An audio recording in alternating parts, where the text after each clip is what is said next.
बहुत मजबूर हो गए तो मजबूर हो गए ना खुदकुशी करना बच्चों को नाल लै जा परेशान नहीं होता बहुत मजबूर खत्म होया गया जी मैं ला रही थी पेटी तो समान और मैं इसमें ला के थले रख दिता है। मैं कहा डब्बा भी लाओ बिस्तर वगैरह ऊपर पे नहीं भी लानी है कोई समझ नहीं आ रही भी की करिए। मैं कह नहीं नदीम आंदा कहने पेटी भी खाली कर देनी है तो बाहर कढ़ दे ना करो क्योंकि रेंट भी आ गया महीना पूरा हो गया है या कम हो गई है किराया भी देना मकान का और मोबाइल की किश्त भी देनी है।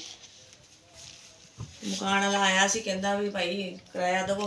मैं कहा भाई खलो जो तुम कर देने कहता नहीं भाई जकम तो 2-3 दिन ऊपर ही हो गया तो चाहिए जकम तो मैंने किराया दे देंगे अगर मैं कहा अच्छा भाई तुम कर देना नहीं है तो कहना तुम मकान भाई खाली कर दो। बहुत मैं सगों परेशान हो गई।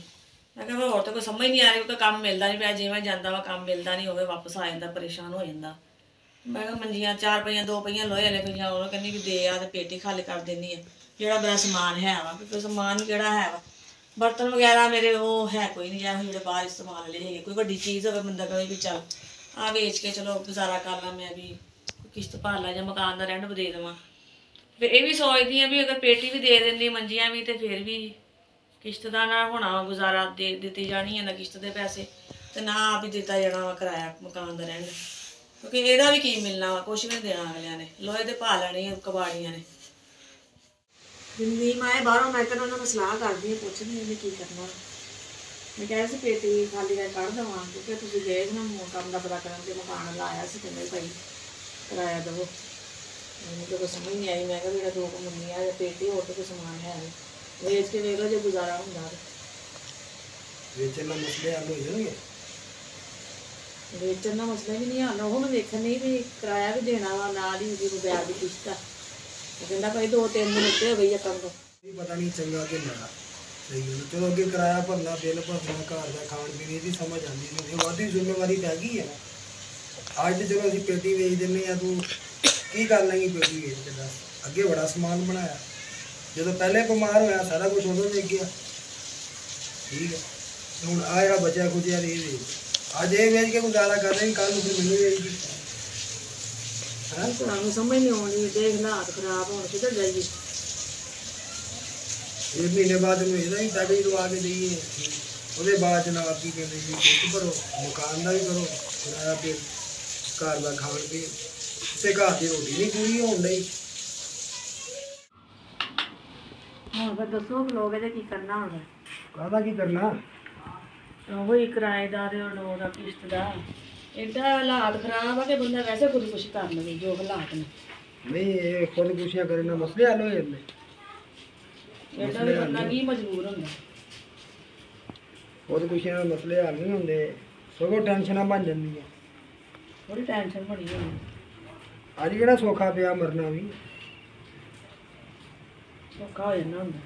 चलो अल्लाह वारस कोई ना कोई राह रास्ता निकल आएगा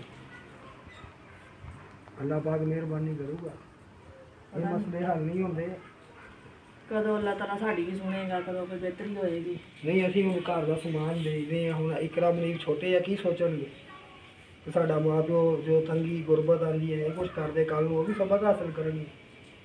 हुण अगला बंदा तो हुण सिर चढ़िया ना वो तो आया अगला कहता दवो हुण वो की करिए हुण वो देने हैं बाकी मैं उन्हें मिलता हूँ पता करदा की कहंदा फिर दसदा तैनूं आ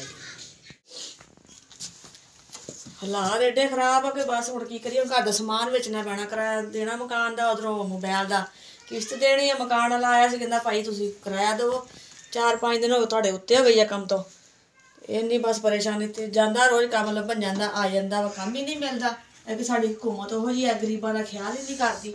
गरीब जावे तो किधर जावे तो रोटी वो गल गरीब नहीं खा सकता। मैं कह रही मैं पेटी खाली करके ना तो कुछ मंजी 1-2 पईयां वो वेच देनी होर तो मेरा समान है कोई नहीं जो भांडे 2-4 जो बाहर पे पता भैन भरावां पता ही नहीं तो जो समान है हुण इहो ही बेचना वा वेचण ते असीं मजबूर हो गए एडे असीं मजबूर हो गए हालात दे हत्थों बहुत मजबूर हो गए असीं ते इस हुकम ने हुकूमत ने तो सानूं बस ना रवा ही छड्डिया रोन दे मजबूर करता सानूं समान वेचण ते मजबूर करता नाश्ता नहीं बनाया असीं ना असीं वीडियो च दिखाया ते बनाया नहीं घर ही कुछ नहीं अज आटा साडा वो खत्म होया गया। इधर देखो की करिए चीनी मुक्की, डब्बे खाली, राशन घर दे मुक्के आ, कोई चीज़ ही नहीं घर विच हैगी। गरीब बंदा जावे तो किते गली विच नाल दे हमसाया उन्हें खुदकुशी कर ली। 6 बच्चे एडा ओहदे हालात बेचारे दे हालात खराब, मजबूर हो गए। तो बंदा ने की करना फिर, हालातों तो मजबूर हो गए खुदकुशी करनी, और की करना। मम्मा जी की होया क्यों रोंदे हो? वाह बच्चे भी रोन रहे हैं ना, परेशान ना हो, कोई नहीं, अल्लाह ताला मालिक है, अल्लाह वारस है गरीबां दा भी। ਇਹ 4 ਭਾਂਡੇ ਆ, ਕੀ ਵੇਚਾਂ ਮੈਂ ਸਮਾਨ, ਮੈਨੂੰ ਇਹ ਨੀ ਸਮਝ ਆਉਂਦੀ। ਸਮਾਨ ਵੀ ਹੋਵੇ ਤੇ ਵੇਚਾਂ, ਤੇ ਜਿਹੜਾ ਅਗਰ ਇਹ ਵੀ ਵੇਚਣਾ ਹੀ ਹੈ, ਹੋਰ ਕੀ ਕਰ ਸਕਦੇ। ਜਿਹਦੇ ਕਰਦਾ ਕੀ ਕਰਾਂ, ਹਾਲਾਤ ਮਜਬੂਰ ਹੋ ਗਏ ਨਾ, ਖੁਦਕੁਸ਼ੀ ਕਰਨਾ, ਬੱਚਿਆਂ ਨੂੰ ਨਾਲ ਲੈ ਜਾ। ਮੈਂ ਬਹੁਤ ਹੀ ਨਾ ਪਰੇਸ਼ਾਨ, ਬਹੁਤ ਤੰਗ ਆਈ ਪਈ ਜ਼ਿੰਦਗੀ ਤੋਂ। ਕਿਰਾਏ ਦਾ ਮਕਾਨ, ਖਰਚੇ ਘਰਾਂ ਦੇ, ਉਧਰੋਂ ਮੈਂ ਮੋਬਾਈਲ ਲੈ ਲਿਆ ਕਿਸ਼ਤਾਂ ਦੇ ਵੀ, ਚੱਲ ਕੋਈ ਬੱਚਿਆਂ ਦਾ ਮੁਸਤਕਬਲ ਬਣ ਜੂਗਾ। ਮੈਨੂੰ ਨਹੀਂ ਸੀ ਪਤਾ ਕਿ ਹਾਲਾਤ ਇੰਨੇ ਖਰਾਬ ਹੋ ਜਾਣ, ਮੈਂ ਕਿਸ਼ਤ ਵੀ ਨਹੀਂ ਭਰ ਸਕਦੀ, ਮੈਂ ਕਿਰਾਇਆ ਵੀ ਨਹੀਂ ਭਰ ਸਕਣਾ। ਹਾਂਜੀ 2 ਘਰਾਂ 'ਚ ਕੰਮ ਕਰਨ ਜਾਂਦੀ ਆ, ਉਹ ਵੀ ਹੱਕ ਪੂਰਾ ਨਹੀਂ ਦਿੰਦੇ। 2000 ਦੇਤਾ, 1500 ਦੇਤਾ, ਕੰਮ ਇੰਨਾ ਕਰਵਾਉਂਦੇ ਨੇ ਕਿ ਬਸ ਸਾਨੂੰ ਮੁੱਲ ਹੀ ਖਰੀਦ ਲੈਂਦੇ ਨੇ ਕਿ ਜੀ ਅਸੀਂ ਪੈਸੇ ਦੇਣੇ, ਇਹ ਵੀ ਕਰਵਾ ਲਓ ਤੇ ਇਹ ਵੀ ਕਰਵਾ ਲਓ। ਤੇ ਸਾਨੂੰ ਮਜਬੂਰੀ ਨੂੰ ਕਰਨਾ ਪੈਂਦਾ ਹੈ, ਨਾ ਕਰੀਏ ਤੇ ਕੀ ਕਰੀਏ। ਰੋਈਦਾ ਨਹੀਂ ਹੁੰਦਾ, ਪਰੇਸ਼ਾਨ ਨਹੀਂ ਹੋਈਦਾ। ਬੱਚੇ ਵੀ ਪਰੇਸ਼ਾਨ, ਬੱਚੇ ਜ਼ਿਆਦਾ ਪਰੇਸ਼ਾਨ ਹੁੰਦੇ ਘਰ 'ਚ ਕੋਈ ਚੀਜ਼ ਨਾ ਹੋਵੇ, ਬੱਚੇ ਜ਼ਿਆਦਾ ਟੈਨਸ਼ਨ ਲੈਂਦੇ ਵੀ ਸਾਡੇ ਘਰ 'ਚ ਆਹ ਚੀਜ਼ ਨਹੀਂ ਹੈਗੀ। ਕਿਉਂਕਿ ਪਾਪਾ ਜਾਂਦੇ ਕੰਮ ਮਿਲਦਾ ਨਹੀਂ, ਆ ਜਾਂਦੇ ਆ, ਫਿਰ ਬੱਚੇ ਵੀ ਦੇਖਦੇ ਵੀ ਕੰਮ ਨਹੀਂ ਮਿਲਦਾ, ਕੰਮ ਕਰਨਗੇ ਤੇ ਘਰ ਦਾ ਗੁਜ਼ਾਰਾ ਹੋਏਗਾ। ਉਹ ਕਹਿੰਦੇ ਨਾ ਹੁਕਮਰਾਨ ਹੀ ਚੰਗਾ ਹੋਵੇ ਤੇ ਆਵਾਮ ਖੁਸ਼ਹਾਲ ਹੁੰਦੀ ਹੈ। ਮਹਿੰਗਾਈ ਨਹੀਂ ਇੰਨੀ ਹੁੰਦੀ, ਹੁਕਮਰਾਨ ਹੀ ਬਸ, ਮੇਰੇ ਮੂੰਹ 'ਚੋਂ ਬਸ ਗੱਲ ਹੀ ਨਹੀਂ, ਨਾ ਹੀ ਇਹਨਾਂ ਦੇ ਆਉਂਦੇ ਮੈਨੂੰ ਹੁਕਮਰਾਨਾਂ ਦੇ। ਇਹ ਉਹੀ ਚੰਗੇ ਹੋਣ ਤੇ ਆਵਾਮ ਨੂੰ ਸਕੂਨ ਹੋ ਜੇ। ਇਹਨਾਂ ਨੇ ਇੰਨੀ ਕੁ ਮਹਿੰਗਾਈ ਕਰਤੀ ਹੈ ਨਾ ਕਿ ਬੇਰੁਜ਼ਗਾਰੀ, ਕੰਮ ਨਹੀਂ ਮਿਲਦੇ, ਬੁਰੇ ਹਾਲ। ਤੇ ਜਿਹੜੇ ਕਿਰਾਏ ਦੇ ਮਕਾਨਾਂ 'ਚ ਉਹ ਤਾਂ ਰੋਲ ਹੀ ਗਏ, ਸਮਝੋ ਖਤਮ ਹੋ ਗਏ। ਉਹਦੇ ਕੁਛ ਕਰ ਹੀ ਨਹੀਂ ਸਕਦੇ। ਜਗ੍ਹਾ ਆਪਣੀ ਹੋਵੇ ਫਿਰ ਵੀ ਕੋਈ ਪਰਦੇ ਬਣੇ ਹੁੰਦੇ ਵੀ ਚਲੋ ਜਗ੍ਹਾ ਆਪਣੀਆਂ ਬੈਠੇ ਆ। ਜਿਹੜੇ ਕਿਰਾਏ ਤੇ ਬੈਠੇ ਉਹਨਾਂ ਵਾਸਤੇ ਇਹ ਹੁੰਦਾ ਕਿ ਕਿਰਾਇਆ ਨਹੀਂ ਦਿੱਤਾ, ਹਾਂਜੀ ਚੁੱਕੋ ਸਮਾਨ ਤੇ ਖਾਲੀ ਕਰੋ। ਉਹਨਾਂ ਵਾਸਤੇ ਤੇ ਉਸ ਟਾਈਮ ਤੇ ਨਾ ਕਹਿੰਦੇ ਕਿ ਕਿਆਮਤ ਵਾਲੀ ਗੱਲ ਬਣ ਜਾਂਦੀ ਕਿ ਜਿਵੇਂ ਕਿਆਮਤ ਆ ਗਈ, ਵੀ ਸਮਾਨ ਚੁੱਕੋ, ਕਿੱਥੇ ਜਾ, ਐਵੇਂ ਟੈਨਸ਼ਨ ਹੋ ਜਾਂਦੀ ਕਿ ਵੀ ਕਿੱਥੇ ਜਾਵਾਂਗੇ, ਕੀ ਕਰਾਂਗੇ, ਅੱਗੇ ਕਿਵੇਂ ਮਕਾਨ ਲੱਭਾਂਗੇ। ਅਜ਼ਾਬ ਬਣ ਜਾਂਦਾ ਉਹਨਾਂ ਵਾਸਤੇ, ਗਰੀਬਾਂ ਵਾਸਤੇ ਨਾ। ਤੇ ਬਹੁਤ ਹੀ ਹਾਲਾਤ ਖਰਾਬ, ਮਜਬੂਰ ਹੋਏ ਪਏ ਬਹੁਤ ਜ਼ਿਆਦਾ। ਪੱਖਾ ਨਹੀਂ ਹੈ ਘਰ 'ਚ, ਪੱਖਾ ਹੋਏ ਬੰਦਾ ਰਾਤ ਨੂੰ ਬੱਚਿਆਂ ਨੂੰ ਲਾ ਦੇਵੇ। ਮੱਛਰ ਵੀ ਤੇ ਇਹਨਾਂ ਵਾ ਕਿ ਸਹੀ ਰਾਤ ਬੱਚੇ ਨਹੀਂ ਸੌਂਦੇ। ਕਦੀ ਬਸ ਉੱਠ ਕੇ ਹਵਾ ਪੱਖੀ ਨਾ ਦੇ ਦੇਈਦੀ, ਹੱਥ ਪੱਖੀ ਨਾਲ, ਕਦੀ ਸੋ ਜਾਂਦੇ, ਕਦੀ ਉੱਠ ਕੇ ਬਹਿ ਜਾਂਦੇ, ਮੰਮਾ ਮੱਛਰ ਲੜਦਾ ਹੈ। ਫਿਰ ਕਹਿੰਦਾ ਅੱਛਾ ਪੁੱਤ, ਅੱਲਾ ਵਾਰਸ, ਅੱਲਾ ਤਾਲਾ ਦੇ ਦੇਗਾ, ਅੱਲਾ ਹੀ ਆ ਹੁਣ ਸਭ ਤੇ ਰਹਿਮਤ ਕਰੇ। ਤੇ ਹਾਲਾਤ ਕੋਈ ਨਹੀਂ ਹੈ, ਕੋਈ ਹਾਲਾਤ ਨਹੀਂ ਹੈ, ਪਰੇਸ਼ਾਨ ਨਹੀਂ ਹੋਈਦਾ ਕੋਈ ਨਹੀਂ।